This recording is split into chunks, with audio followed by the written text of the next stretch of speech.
여러분 안녕하십니까? 뉴스투데이 제주입니다. 관광객이 탄 열기구가 어제 서귀포시 무령아리 오름 부근에서 돌풍에 추락하는 사고가 발생했습니다. 탑승객 12명이 다쳤고 마지막까지 조종관을 잡고 있던 50대 조종사는 끝내 숨졌습니다. 김항섭 기자의 보도입니다. 바람이 빠진 거대한 열기구가 힘없이 나무에 걸려 있습니다. 이 열기구는 오전 7시 40분쯤 조종사와 탑승객 등 13명을 태우고 떠올랐습니다. 오름을 바라보며 순조롭게 비행하던 기구는 30분 만에 강한 바람에 휘청이기 시작했습니다. 삼나무 숲에 한 차례 걸렸다 빠져나온 뒤 착륙을 시도하다 다시 급강하했습니다. 착륙을 시도해서 내려오는데 이제 충격이 있을 거니까 자리에 앉고 꽉 붙들고 있으라고 했는데 열기구 조종사와 관광객 등 모두 13명이 타고 있던 이 열기구는 갑자기 급강하면서 산 중턱으로 추락했습니다. 열기구는 와살리 운동장을 출발해 1시간 가까이 운항한 뒤 송당 목장에 착륙할 예정이었지만 9km나 벗어난 지점에 떨어졌습니다. 지면에 충돌한 기구는 바람에 끌려다녔고 탑승객 12명은 밖으로 잇따라 튕겨져 나오면서 다리와 허리 등을 다쳤습니다. 마지막까지 조종관을 쥐고 버티고 있던 조종사 54살 김모 씨는 병원으로 옮겨졌으나 끝내 숨졌습니다. 조종하시던 분은 아시겠지만 이제 그거를 컨트롤하다 보니까 충격이 훨씬 더 컸던 것 같고. 열기구가 추락한 곳이 외진 숲지대여서 구급대가 신고를 받고 현장에 도착하기까지 안타깝게도 1시간이나 걸렸습니다. MBC 뉴스 김항섭입니다. 사고가 난 열기구는 밧줄로 땅에 장치를 고정시켜 상공에 띄우는 게 아니라 말 그대로 자유비행 방식으로 운영돼 왔습니다. 그런데 바람이 강한 제주 지역의 특성상 이 같은 자유비행은 사고의 위험을 안고 있었다는 지적이 나오고 있습니다. 보도에 홍수현 기자입니다. 사고가 난 열기구의 운항 방식은 자유비행입니다. 밧줄로 기구를 연결해서 고도를 일정 이상 높이지 않는 계류비행과 다른 방식입니다. 해당 업체는 2년 동안 3차례나 승인을 거부당한 끝에 비행 경로를 좁히는 등의 조건으로 지난해 5월 국내에서 처음으로 자유비행 허가를 받았습니다. 그러나 제주 지역 특성상 수시로 불어닥치는 강풍 때문에 경로를 벗어날 수 있다는 우려가 제기돼 왔습니다. 출발 당시에는 바람이 잔잔했지만 운항 도중 갑자기 거세게 불면서 발생했습니다. 바람이 바로 부는 게 아니라 돌아서 불지 않습니까? 그런 것까지 다 감안하셔가지고 운행을 하시거든요. 짧은 경우에는 올라갔다 바로 내려오는 경우도 있습니다. 예. 지난 1999년에도 자유비행 방식 열기구 대회에서 강풍으로 열기구들이 추락해 한 명이 숨지기도 했습니다. 또 안전하게 내릴 수 있는 넓은 지점을 확보하지 못해 착륙 지점이 한 군데밖에 없는 것도 문제로 지적돼 왔습니다. 조선 쪽으로 갔다가 오는 추억이기 때문에 송당 목적으로 오다가 아마 중간에서 아마 밀착했던가 아니면 어떤 분들 좀 사고를 당한 것 같습니다. 국토부 항공사고조사위는 정확한 사고 경위를 조사하는 한편 안전 문제 등에 대해서도 종합적으로 검토할 방침입니다. MBC 뉴스 홍수현입니다. 제52회 제주도민 체육대회가 오늘부터 사흘 동안 제주 종합경기장 주경기장을 비롯한 제주시 일원에서 열립니다. 이번 대회는 유년부와 초중 고교, 일반부와 제외도민 선수단 745개 팀의 선수와 임원 15,000여 명이 참가해 51개 종목에서 열전을 펼칩니다.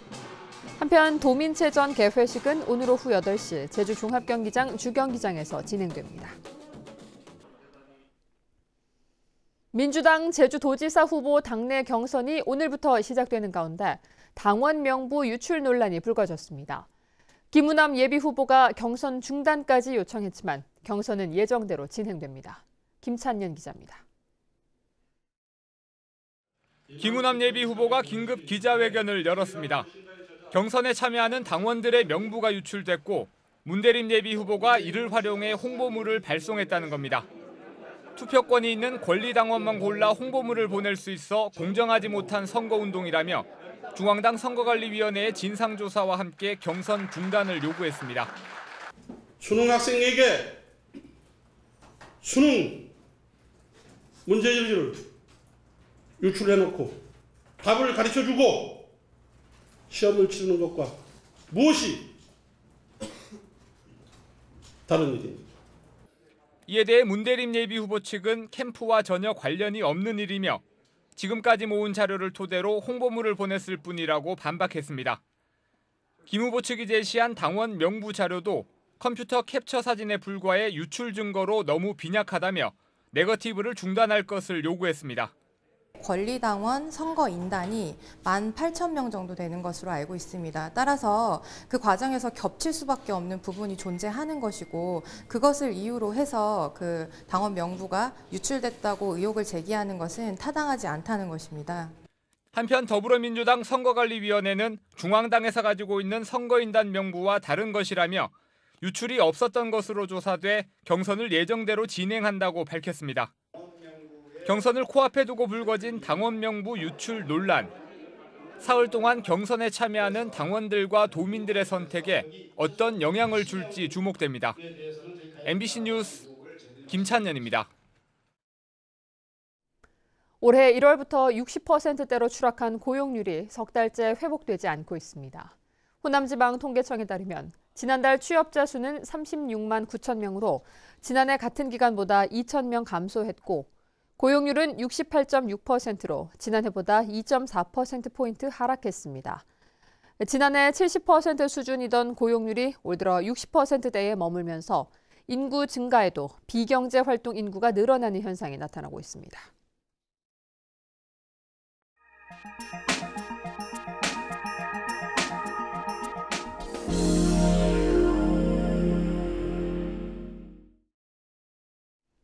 현재 우리는 전기를 한전에서 공급받아 사용하죠. 그런데 태양광 등 신재생 에너지 생산이 늘면서 가정이나 공장 등에서 서로 전기를 주고받아서 사용하는 방법이 추진되고 있습니다. 하지만 현실화하기엔 아직 넘어야 할 산이 많습니다. 광주 MBC 송정근 기자가 보도합니다. 이 농공단지의 업체 5곳은 각자 태양광 발전을 설치하고 이를 하나의 전력망으로 연결했습니다. 업체마다 최대 전력 수요량이 다른 만큼 생산한 전기를 서로 주고받으면서 전력 효율을 극대화하고 한전에서 공급받는 전기요금을 줄이기 위한 겁니다. 다른 곳에서 도움을 받고 하게 되면 훨씬 더 많이 전기세가 다운되지 않을까 싶습니다. 정부는 이 개념을 바탕으로 시범 사업 등을 통해 개인 간의 전력 거래를 추진하고 있습니다. 자신이 소비하고 남은 신재생 전력을 이웃에게 판매해 생산자는 수익을 얻고 이웃은 전기요금을 줄일 수 있습니다. 그동안 주택 등에서 생산된 소규모 전력은 쓰고 남은 걸 버렸지만 개인 간 거래를 통해 에너지 낭비를 막는 한편 그물망 전력망을 구축해 전력 계통을 안정화시킬 수 있습니다. 전체적인 국가 전력망에서도 어디 한 군데에서만 계속 과부하가 걸리거나 이런 것들이 좀 더 해소가 되고 각각 거기에 맞는 적절한 부분들이 밸런스가 이루어지기 때문에 하지만 아직 현실에선 불가능한 얘기입니다. 대부분의 전력을 한전이 주도하는 전력거래 시장에서만 사고팔도록 돼 있어서 개인 간 거래가 막혀 있기 때문입니다. 이를 해결하기 위해 정부가 2년 전 국회에 법률 개정안을 냈지만 전력사업 구조 개편과 맞물려 국회에 계류 중입니다. 판매를 다양화하는 그런 측면이 있는데요. 그래서 기존의 전력 판매 사업을 하고 있는 측면에서 조금 반발이 있는 것으로 알고 있고요. 에너지 전문가들은 대규모 발전소 중심에서 소규모 신재생으로 전력 생산 체계가 바뀌고 있는 만큼 개인 간 거래를 영원히 차단하긴 어려울 걸로 보고 있습니다. MBC 뉴스 송정근입니다.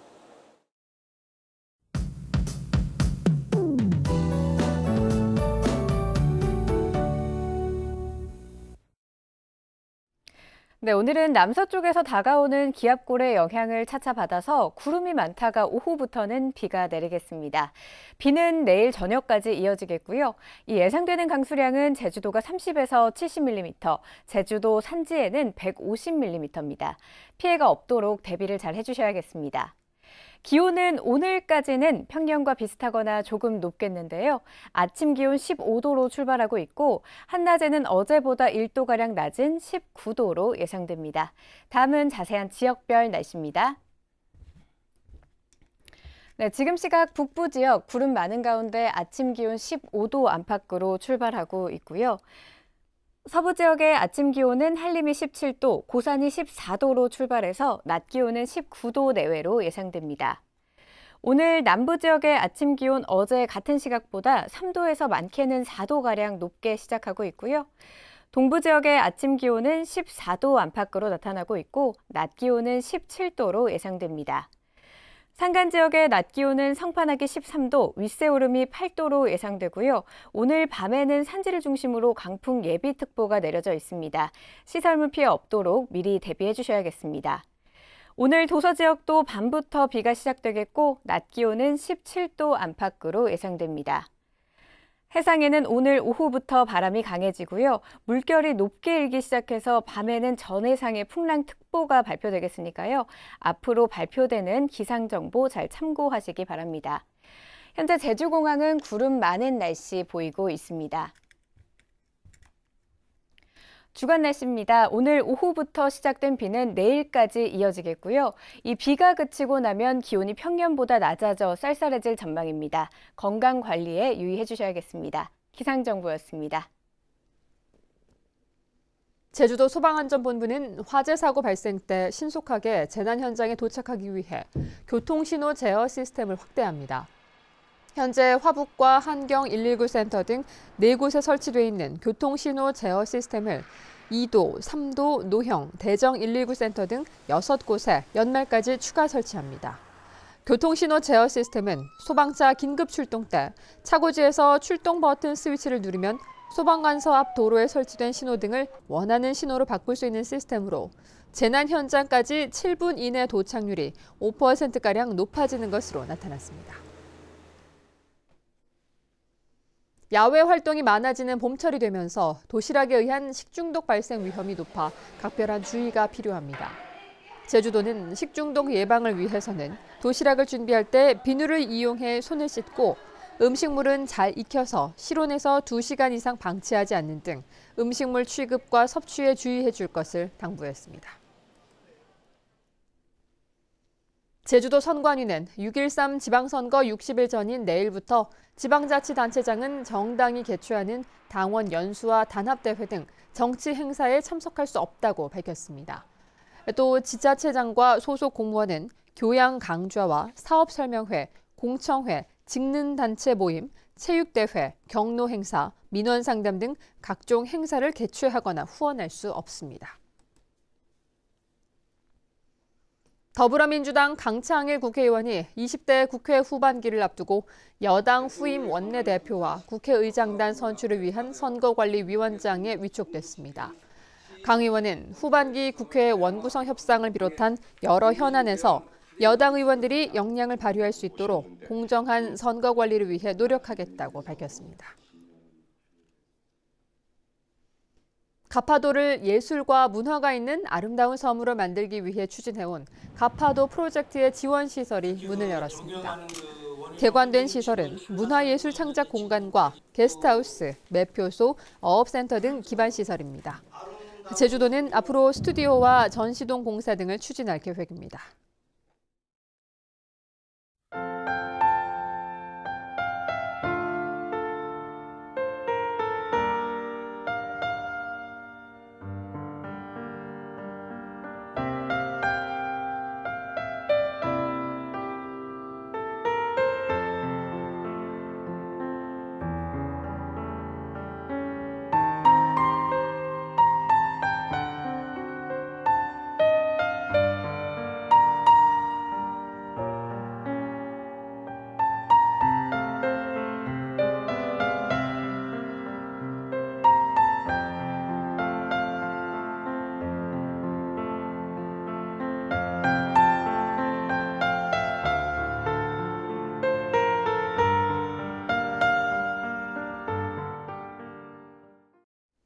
뉴스투데이 제주였습니다. 여러분 고맙습니다.